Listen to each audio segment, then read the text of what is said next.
Add China as an interest to stay up to date on the latest China news, video, and analysis from ABC News. China's steel mills, a target of U.S. President Donald Trump's ire, are their industry's 800-pound gorilla. They supply half of the world's output, so every move they make has a global impact. The steel industry swelled over the past decade to support a history-making Chinese construction boom. Once that tailed off, the country was left with a glut of half-idle, money-losing mills. Beijing has closed some mills and eliminated 1 million jobs, but is moving gradually to diffuse American and European anger at a flood of low-cost exports that is double the volume of second-place Japan. Trump responded last week with a blanket tariff hike on steel and aluminum, another metal China's trading partners complain at oversupplies. Chinese authorities say they shut down 30 million tons of steel production capacity last year.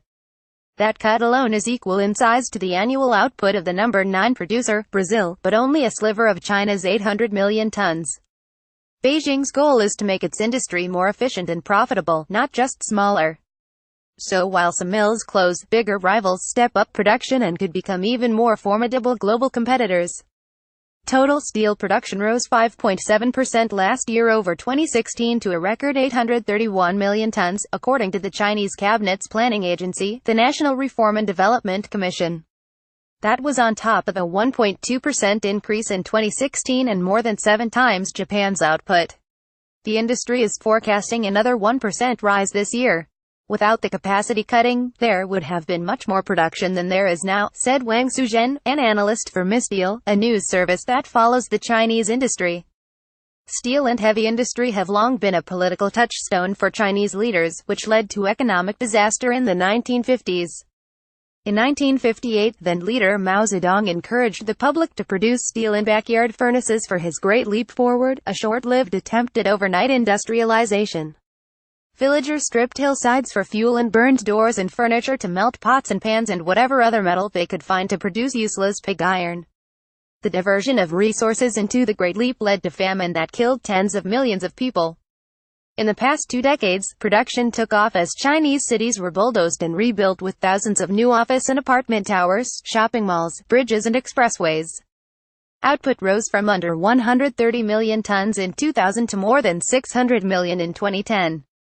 China's voracious appetite for iron ore helped to drive economic booms in Australia, Brazil and other supplier countries. Mills bought Western and Japanese smelter technology.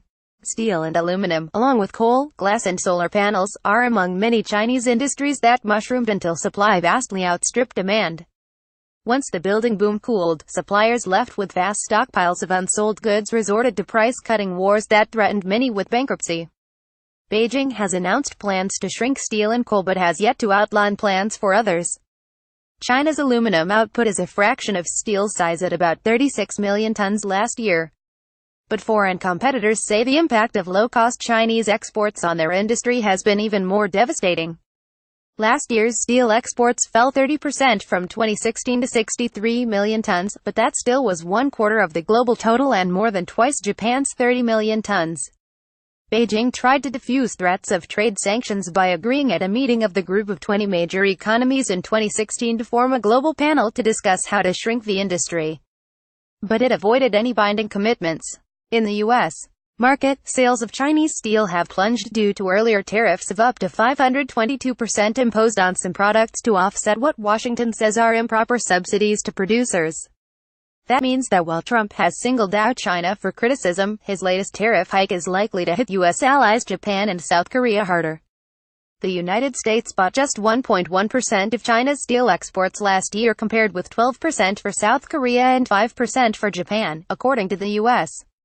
International Trade Commission. Steadily rising Chinese production increases pressure for mills to export, putting downward pressure on prices and undercutting exports from U.S., European, Japanese and South Korean mills.